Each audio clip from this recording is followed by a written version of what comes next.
시간 하나님께서 우리에게 주시는 말씀은 열왕기상 11장 4절과 5절 두 절의 말씀입니다.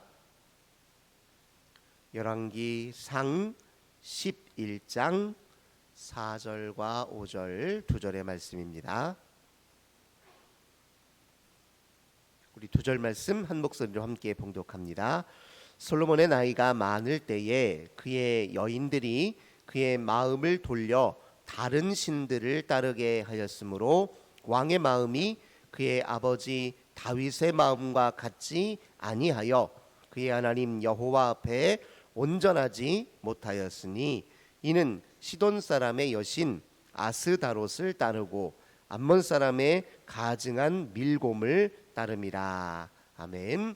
오늘도 우리 주님과 함께 이 복된 날 함께 시작하시는 우리 모든 성도님들, 하나님께서 하늘의 크신 은혜와 평화 가득 부어주시길 주님의 이름으로 간절히 기원합니다. 오늘 본문의 말씀 통해서 솔로몬의 그림자, 이런 제목으로 함께 은혜 나누도록 하겠습니다. 열왕기 상하는 이스라엘의 역대 왕들에 관한 기록이자 이스라엘의 역사 이야기입니다. 근데 이 열왕기 상하를 읽을 때 우리가 주의해야 할 것은 무엇이냐? 이 열왕기 상하가 쓰여진 시점이 언제인지를 우리가 염두에 두고 읽어야 됩니다. 이 열왕기 상하가 쓰여진 시점이 언제냐? 바벨론 포로기 때였습니다. 유다가 바벨론이라는 나라에 멸망하고 이스라엘 유다 사람들 중에서 지도자들, 율법학자들, 제사장들, 또 기술공들, 이런 사람들이 포로로 끌려가서 바벨론 본토에서 포로 생활을 했습니다. 그때 그들은 우리가 왜 오늘 이렇게 나라를 잃어버리고 타국에 끌려와 포로 생활을 하게 되었는가, 스스로를 근본적으로 반성하고 성찰하기 시작했습니다. 그래서 무엇이 우리들의 근본적인 문제였는지를 살펴보기 위해서 이스라엘의 역사를 반추하면서 다시 기록하기 시작한 거예요. 그래서 그 이야기가 바로 열왕기 상하입니다. 물론 이 열왕기 상하의 이야기는 왕들이 그 중심에 있습니다.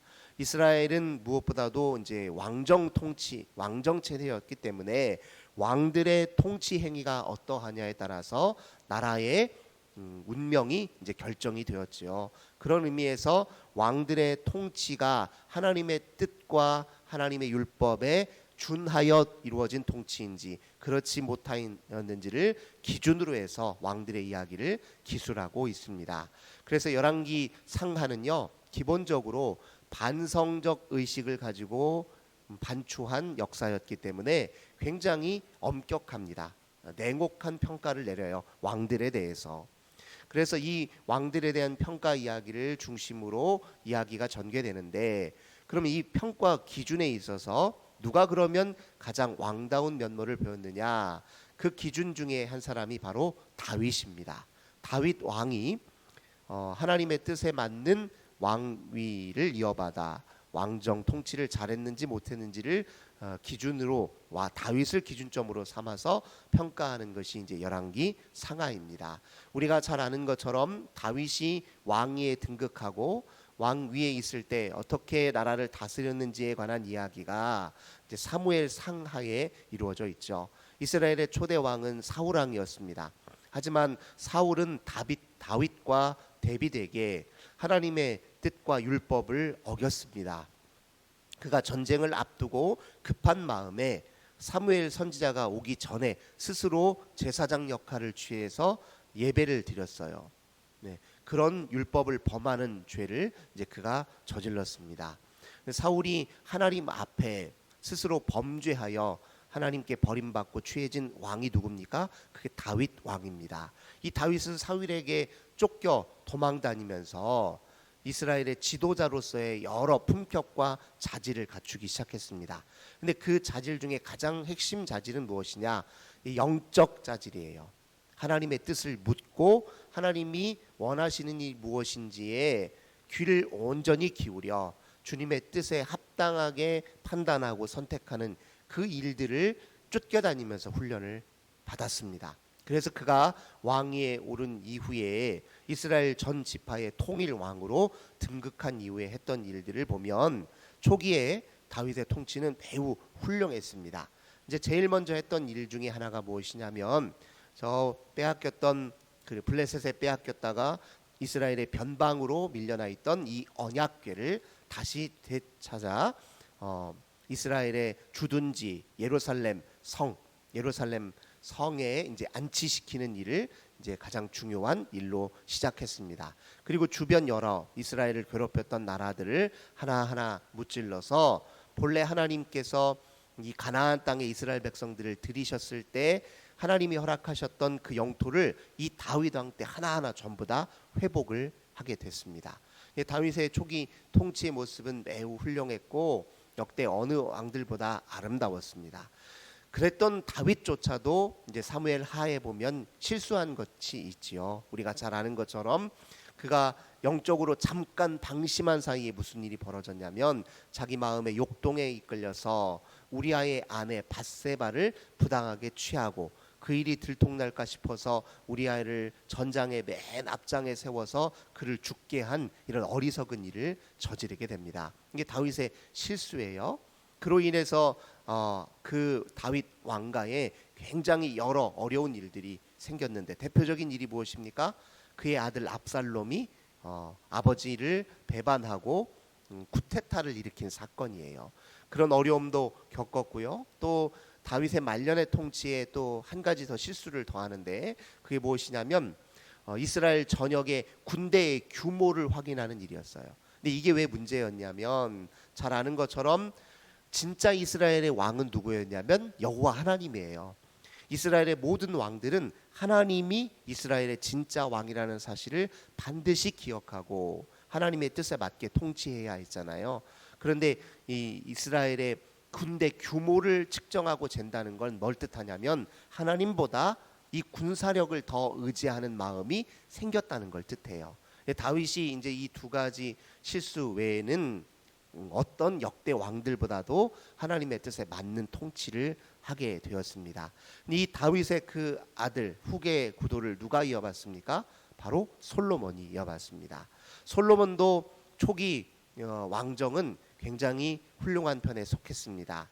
그러나 이 솔로몬은요, 공보다 그림자가 많아서 이 솔로몬 다음 때에 이스라엘에 매우 어려움을 당하게 됐는데 나라가 둘로 갈라지게 됐어요. 그래서 우리가 솔로몬의 공과를 정확하게 인식할 필요가 있습니다. 왜냐하면 그래야 하나님이 이스라엘 향해서 무엇을 진정으로 원하시는지를 밝히 깨달아 알 수 있기 때문에 그렇습니다.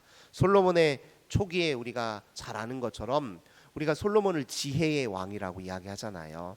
열왕기상 3장 9절에 보면 솔로몬이 하나님께서 네게 무엇을 주랴 이렇게 네가 원하는 것을 이야기하라 했을 때 솔로몬이 무엇을 원했습니까? 우리가 잘 아는 것처럼 많은 사람들을 통치하려면 이들의 옳고 그름 시시비비를 잘 가릴 수 있는 듣는 마음을 제가 좀 갖고 있어야 됩니다.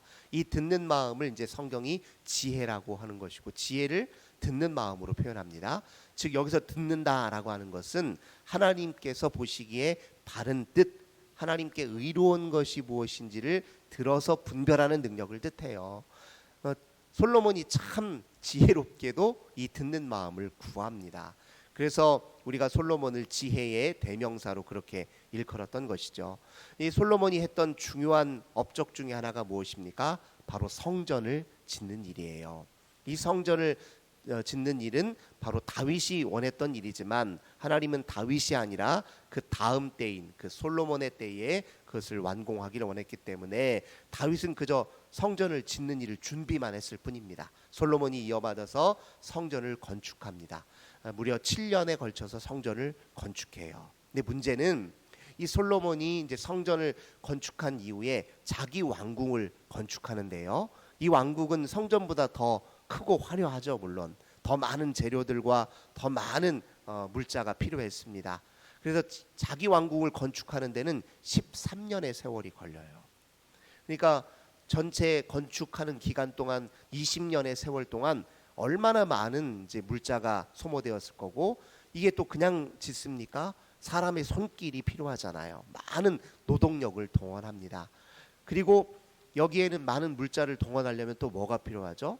많은 백성들이 세금을 그만큼 또 많이 내야 돼요. 가진 것을 나라에 바쳐야 그 일이 가능했잖아요. 그래서 이 오랜 세월 건축을 하는 과정에서요, 사실 많은 백성들의 원망을 조금씩 사기 시작했습니다.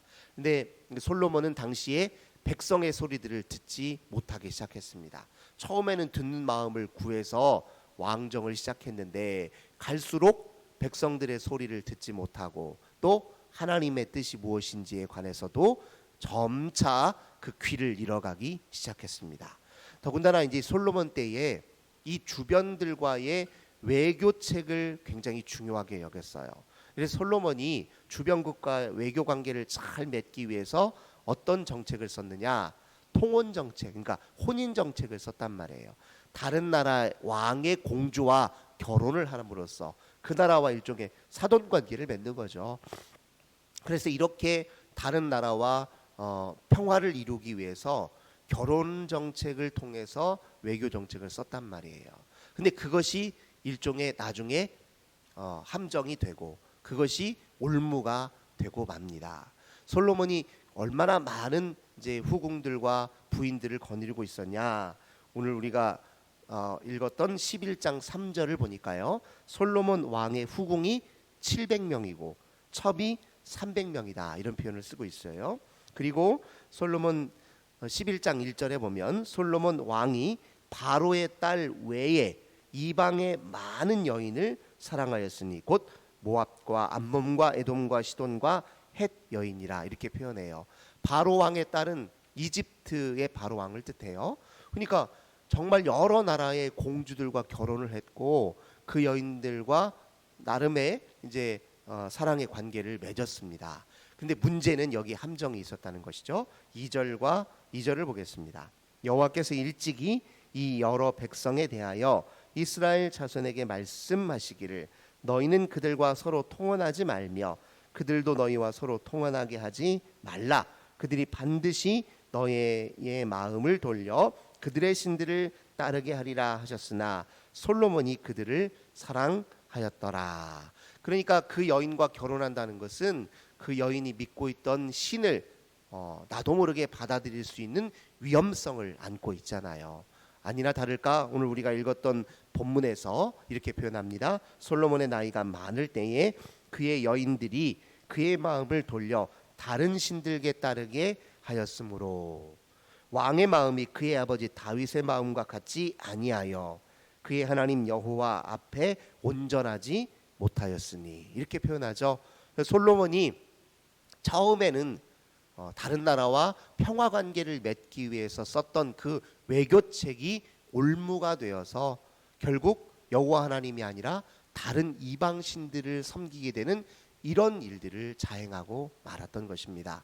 이게 이제 솔로몬의 그림자예요. 이것이 결국 빌미가 되어 그 이후에 이스라엘이 북쪽 이스라엘과 남쪽 유다로 갈라지는 비극을 겪게 된 것입니다. 근데 솔로몬이 외교책을 쓸 때 이때부터가 잘못된 판단이었어요.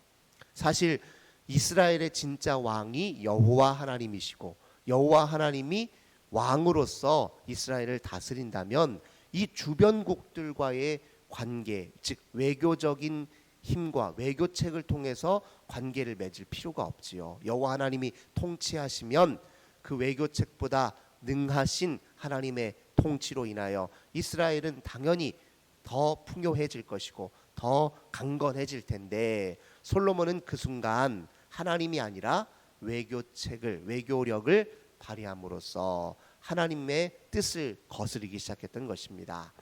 이 왕들의 이런 이야기들을 통해서 우리는 다시 한번 확인하게 됩니다. 우리 인생이요, 우리의 전략과 또는 우리 인생에 대한 우리의 인생의 기술이나 또 우리가 택할 때 인생에서 사는 여러 가지 삶의 기술들, 이것이 우리 인생을 바로잡아주고 또 우리 인생을 온전케 하느냐? 결국 그렇지 않다는 겁니다. 가장 중요한 것은 다윗이 보여주었던 대로 하나님과 영적 주파수를 잘 맞추어서 솔로몬이 처음 구했던 대로 하나님을 듣는 마음을 중심에 바로잡을 때 그것이 우리 인생을 온전케 하는 가장 중요한 원리라는 것을 우리는 다시 한번 마음에 새겨야 할 것입니다. 당장에 우리가 보기에 이 방법이 좋을 것 같죠. 그러나 우리 인생은 그냥 단번에 선택으로 끝나는 것이 결코 아닙니다. 우리의 선택이 우리 인생을 좌우하는 게 아니에요. 우리가 하나님을 얼마나 신뢰하느냐가 우리 인생을 질과 방향을 이제 결정짓는 것입니다. 근데 우리는 자꾸 우리의 선택에 너무 집중할 때가 많아요. 내가 얼마나 치밀하게 잘 계획하고 얼마나 잘 선택했느냐, 여기에 너무 포커스를 맞춰요. 아니요, 그것보다 더 우선적인 게 뭐냐면 내가 어떤 마음으로 계획을 세우고 어떤 마음으로 이걸 선택했느냐가 중요해요. 내가 하나님을 사랑하고 신뢰하는 마음으로 주님이 내 인생의 주인이시다라는 굳건한 믿음의 기초 위에서 계획하고 선택했느냐가 훨씬 중요합니다. 그러면 우리 하나님이 설사 우리가 잘못 선택할 수도 있죠. 덜 좋은 걸 선택할 수도 있습니다. 그러나 우리 마음속에 하나님을 향한 철저한 신뢰심이 있다면, 그 마음으로 그걸 선택했다면 하나님은 악도 선으로 바꾸어 주시는 분인데, 우리의 미흡한 선택을 더 온전한 방향으로 하나님이 이끌어 주신다. 이걸 우리가 믿어야 될 것입니다. 그러니까 얼마나 치밀하게 잘 계획을 세우고 얼마나 치밀하게 전략을 세웠냐가 중요한 게 아니에요. 얼마나 내가 현명하게 선택했냐가 중요한 것이 아니라, 아무리 현명해봐야, 아무리 똑똑하게 굴어봐야 우리가 하나님의 지혜를 따라갈 수 있습니까? 불가능하잖아요. 그러니까 중요한 것은 하나님의 마음과 하나님과 내가 영적 주파수를 잘 맞추고 있는지를 최우선적으로 점검해야 돼요. 그리고 내가 내 인생의 근원적인 목적을, 방향을 하나님께 제대로 두고 있는지, 내 마음이 하나님을 신뢰하는 마음이 온전한지, 이걸 먼저 점검하시고, 그리고 그 위에 전략도 세우고 계획도 세우고, 그리고 삶에 필요한 여러 기술들도 익히는 것이 중요하다. 이런 우선순위를 반드시 지켜야 된다는 걸 오늘 솔로몬의 이야기, 솔로몬의 공과의 이야기를 통해서 살펴보았습니다. 오늘도 우리 기도하실 때 주님, 내 인생에서 하나님을 제일 앞세우게 도와주셔서 주님 신뢰하는 마음이 오늘 하루를 사는 기초가 되게 하시고, 듣는 마음이 내 인생의 최우선이 되게 하소서. 기도하시는 저 우리 모든 성도님들 되시길 주님의 이름으로 간절히 기원합니다. 하나님 아버지, 감사합니다. 오늘도 저희들 주 앞에 듣는 마음을 회복함으로 하루를 시작하게 하시니 감사드립니다. 오늘 우리가 해야 될 일들이 있습니다.